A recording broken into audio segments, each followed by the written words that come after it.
2022년 11월 10일입니다. 지중해 역사 새로 쓸 발견. 2300년 전 청동상이 발견됐다고 합니다. 이탈리아 온천 유적지소 유글이 대거 발굴되고 로마 시대 이전에 에투르니아 문명으로 유적이 추정된다, 이렇게 됐습니다. 오전에 제가 잠시 보고 역사가 상당히 우리한테 주는 의미가 크죠. 뭐 정치나 경제, 사회 모든 부분에 있어서 역사는 만들어진 거죠. 역사는 새로 쓸 수는 없습니다. 역사는 지나간 것이기 때문에 아주 소중한 겁니다. 역사를 통해서 배워야 될 게 너무 많은데 우리는 역사를 어떤 비방의 역사로 많이 인식되고 있고, 어떤 새로운 역사, 새로운 거에 대한 미래에 대한 그런 소위 말해서 참고서가 되지 않고 있다는 것이 좀 안타까웁니다. 그래서 우리 역사가들은 그 과거에 있었던 것을 찾기 위해서 노력을 많이 해죠. 그걸 통해서 우리가 어떻게 성장해야 하고 앞으로 어떻게 성장할 것인가에 대해서 정신적, 사회적, 문화적 모든 분야에 적용되기 때문입니다. 그 역사는 그 인류의 문명을 가름하기도 하죠. 이탈리아 산 카시아노 데이 바니 온천 유적지에서 청동상들이 발견됐다고 이탈리아 분화가 밝혔다, 이렇게 됐습니다. 이탈리아 중부 토스카나주 시에나에서 기원 전 2세기, 기원 후 1세기 작품으로 추정되는 고대 청동 조각상이 대거 발견됐다. 진흙 뻘 같은 데 아마 들어있는 것 같아요. 그죠? 온천이기 때문에. 근데 무슨 이제 기원 전이라는 거와 기원 후 이렇게 나오는데 의미가 이걸 어떻게 받아들여야 될지 여러분들은 궁금하죠. 우리 이제 기원 전을 BC라고 하고 기원 후를 AD라고 하죠. BC는 비포, 약자죠. 비포가 들어가는 거죠. 비포가 들어가는데 이제 비포 크리스트라고 보통 부르는데, BC는 여러분 어떻게 알고 계실까요? BC 많이 옛날에 세계사 뭐 그런 공부하시면서 많이 들으셨겠지만 BC는 그리스도 이전에라는 뜻이죠. 그리스도의 탄생을 통해서 그리스도 이전을 BC라고 하고, 그러니까 결국 기원은 그리스도의 탄생을 뜻하는 거죠. 그래서 그리스도 탄생 이전은 횟수로서는 아무런 의미가 없다. 기독교적인 어떤 산물이죠. 그래서 이제 이것도 사실 17세기 들어와서 사용하기 시작한 거죠. 그래서 기원 전, 기원 후 이렇게 보통 부르는 것은 기원 전은 BC, 기원 후는 AD라고 이렇게 부르죠. 뭐 그 의미는 뭐 의미가 무엇이든 간에 지금은 뭐 널리 쓰이고 있어서 대부분 사람들이 알려고 하지도 않고 궁금하지도 않는 상태죠. 물론 우리나라도 단기라는 것이 단군을 기원으로 해서 1950년대까지 단기를 썼죠. 그러다가 이제 없어졌죠. 나중에 사용하지 않고 이제 지금 현재 쓰고 있는 것입니다.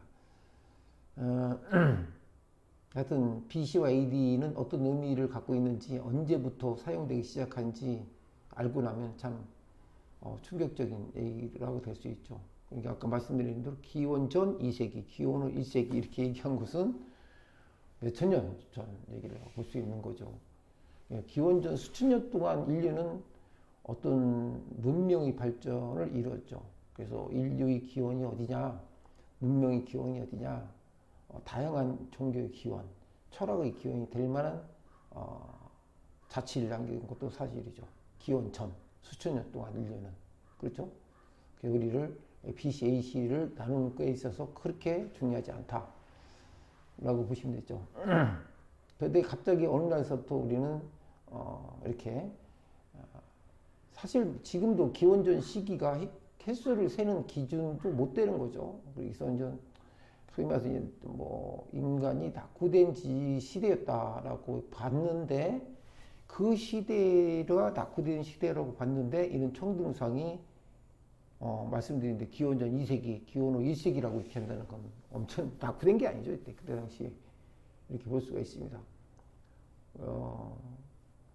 뭐 하여튼 우리가 이렇게 알았던 거에 대해서 조금 이해해 주시면 좋겠고, 자, 그 다음에 이제 여기 보시면 사진이 나오는데, 이탈리아 안사통신 등은 이탈리아의 고고학자들이 시에나 인근의 산 카시아노 데이 바니에 있는 온천 유적지에서 고대 청동 조각상 24점이 발굴했다고 파들 보도했다.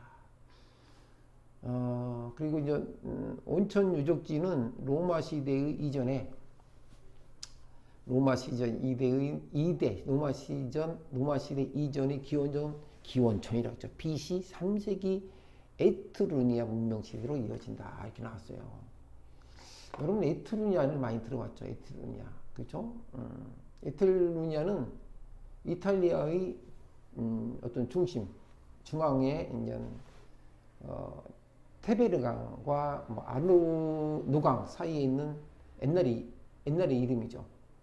그래서 여기가 이제 이렇게 왜 발굴됐는지를 역사적 세계적으로 이렇게 보면, 세계사에 보면은 이쪽이 구리, 납, 철은 뭐 이런 광물들이 강물과 어떤 비옥한 농지가 있어서 이때 그 BC 2세기에 그러니까 로마가 병합될 때까지 그 에트루니아인들이 활동이 본거지가 됐던 거죠. 그래서 여기가 상당히 이런 유적이 많이 나올 수도 있다라고 보는 거죠.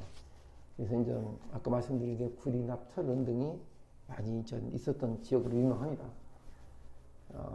그래서 이제 이 사람들이 나중에 로마에 정복되면서 에트루니아의 뭐 거기 쪽에 보면 어떤 뭐 청동상, 미술 뭐 이런 것들이 많이 나와요. 역사, 이 문화 역사를 보면 그래서 이제 독자적인 문화를 많이 발전시켰죠. 그래서 이쪽 부분 BC 7세기, BC 6세기 이렇게 때 융성한 그 나라, 융성했던 시기 있죠. 그래서 로마인들을 포함해서 다른 고대 이탈리아의 민족들에게 상당한 영향을 줘서 아직도 에트루니아의 문명에 대해서 많은 관심을 갖고 있는 건 사실입니다. 그래서 에트루니아의 각 그 지역에는 그들의 유적이 많이 남아 있어요. 많이 남아 있고 그 무덤 같은 데 보면은 이 공예품이나 이 조각품들이 많이 남아 있는 걸로 알고 또 많이 이렇게 출토가 되고 있는 걸로 알고 있습니다. 하여튼 그게 이제 도자기 도 많이 있고, 그죠? 우리나라도 이제 백자, 청동 뭐 도자기 많지만 이탈리아 이쪽 그쪽에서도 이렇게 많습니다. 그래서 아마 이렇게 인류의 역사는 어디서부터 시작했느냐를 따져보면 이해가 되실 겁니다. 그래서 7일 현재 이탈리아 토스카니나주 산 카시아노 데이 바이 온천 유적지에서 발견된 청동상, 아까 말씀드린 대로 그게 그런 청동이 많았기 때문에, 그래서 조각상들은 그리스 로마 신화 속의 건강의 여신 히게냐, 태양의 신 말죠, 아폴로 등을 묘사한 것으로 보인다 이렇게 되고, 발굴된 24점 중 5점은 높이가 1m에 달한다 했습니다. 그래서 진흙 속에 파묻혀 있어 거의 원형 그대로 보존되어 있다라고 했습니다. 그래서 또 6,000개의 금은 청동, 뭐 이게 이해가 되죠. 동전이 발견됐다. 이 동전이 전부 다 조각됐는데, 이거 사진을 내봤는데 뭐 상상 외로 너무 정밀하고 그렇게 돼 있어요. 건강을 비는 행위로 동전을 던진 것으로 보인다. 그게 BC 그때 당시에 기원전 당시에 이 정도의 대단한 유적지. 그래서 우리 이탈리아 토스카니아주에 해당되는 그 이쪽에 에트루니아의 그쪽에 있는 사람들을 에트루니아 인족을 상당히 로마, 이탈리아 그쪽에서 이렇게 좀 많이 알려진 그 민족이죠. 그들이 살던 지방을 투스카니아라 불렀죠. 투스카니아. 오늘날 투스카니아, 투스카아라 했는데 오늘날은 투스카나라는 거 부르죠. 그래서 그리스인들이 활약한 바다가 유명한 오늘날이 바다 있죠. 그리스인들이 아시다시피 장어 모양으로 생겼죠. 그래서 우리 바다에서 유래된 오늘날 티레니아해라고 부르죠. 티레니아.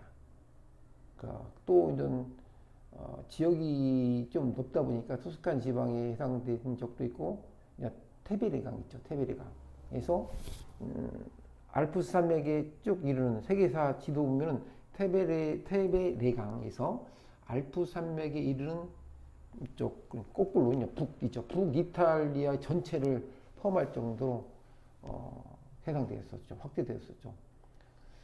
하여튼 뭐 이렇게 역사와 어떤 신화가 많이 이루어진 로마, 그리스에 이런 것이 새로 발견됐다는 것은 우리 인류사에 상당한 의미를 준다고 볼 수가 있습니다. 산 카시아노 데이 바니 발굴 프로젝트는 2019년부터 이탈리아 고고학자 야코포 타볼리 시에나 외국인 대학교 부교수가 60명이 넘는 상당히 많은 사람이 참석했네요. 60명이 넘는 전 세계 전문가들이 진행하고 있다. 이렇게 되어 있어요. 이게 정말 저도 많이 이쪽에 좀 자료 좀 많이 좀 봐야 되겠습니다. 이런 자료를 보면서 우리의 역사도 다시 이렇게 되짚어 볼 수 있죠. 그래서 그는 기원전 2세기에서 기원 후 BC 1세기, 2세기서부터 AD 1세기 사이에 제작된 것으로 추정된다라고 했어요. 그건 추정된다라고 얘기한 거죠. 근데 이는 왜 그때 당시에 이렇게 발견됐는지 이런 것들에 대해서는 역사 어떻게 확인할 수 있는지 이런 에 대해서 궁금하죠. 하여튼 그것은 포괄적으로 역사의 문화와 사회 문화의 포괄적으로 연구를 했기 때문에 그걸 가지고 진실학적으로 이렇게 확인됐기 때문에 가능하다라고 보시면 되겠죠. 이 사진이 이제 온천에서 이제 발굴되는 사진이고, 에트루리아의 문명은 로마의 공화정이 도래하기 전 500년 동안 이탈리아 중부의 토스카나와 움브리아에서 번성하였다. 로마 문화와 예술 전통에 강한 영향을 미쳤고, 타볼리 교수는 이 연못과 제덴에서는 에트루리아와 로마 두 세계가 공존했던 것으로 보인다. 이렇게 얘기를 했네요. 그죠? 근데 이제 에트루리아라고 이제 많이 아까 좀 말씀드렸는데, 이 에트루리아와 로마의 세계가 로마 두 세계가 공존했다고 보이는데, 원래 이 에트루리아는 이쪽 아까 말씀드린 서북부 해안지대에서부터 내륙지대로 이렇게 뻗어나죠. 북쪽으로 해서 뻗어났고, 남쪽 위로는 로마의 라티늄 싸움 많이 들어봤죠. 로마의 싸움에서 전쟁에서 라티늄을 이렇게 세력권이 있었던 거죠. 그래서 이제 한때 세계사를 보면 에트루리아계의 왕의 지배에 놓인 적도 있죠. 그동안 여러 가지 그 세력들과 충돌을 했지만, 일단은 그 에트루리아의 역사는 지하자원이 많고, 그 해양 무역이 좋았기 때문에, 또 하나는 이게 기억나시죠? 이렇게 높은 성벽으로 이렇게 둘러싸여 있어가지고 도시 국가의 이렇게 연합으로 이렇게 형성되어 있던 것으로 유명하죠. 영화에도 많이 나왔죠. 근데 이제 BC 4세기 초에 로마에게 멸망하게 되죠. 결정적으로 타격을 받으면서 그 후로 그 각 도시가 점차 로마에게 정복되면서 각 도시가 로마화가 되죠. 그래서 이제 에트루리아인들은 역사가 이제 사라지게 됩니다. 이제 점차적으로 로마 공화정 말기에 들어가면서 소멸되죠. 그래서 이제 이 민족들은 예술적으로 우수한 소질을 가진 민족이고 로마에 대해서 로마에 대해서 공부를 하시는 분들은 에트루리아의 역사를 꼭 공부를 하시는 분들이 많았어요. 그래서 이제 예술적인 소질이 가진 민족이기 때문에 그의 독자적인 그들의 신앙, 그의 분묘 문화, 회화, 조각 같은 독특한 것을 많이 남긴 걸로 유명합니다. 근데 역사는 문화적으로 종교, 제사, 이제 토목건축 이런 면에서 로마에게 영향을 많이 줬죠. 물론 정치, 종교, 로마는 스포츠죠. 그 면에서도 로마에 이렇게 영향을 많이 줬고, 제일 많이 준 게 이제 토목 건축 면에서 많이 준 걸로 알고 있습니다.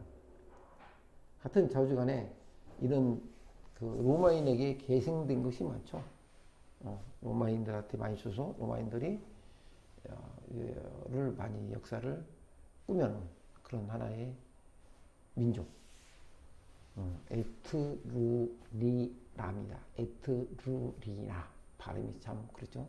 역사에 대해서 한번 공부를 해봤습니다. 마침 저도 관심도 있고 이런 로마에 대해서 관심이 제가 좀 많았어요. 여러분도 시간 되시면 한번 보시고 세계사에서 제일 재미있는 역사가 로마 역사인 것 같다는 생각이 듭니다. 안녕히 계십시오.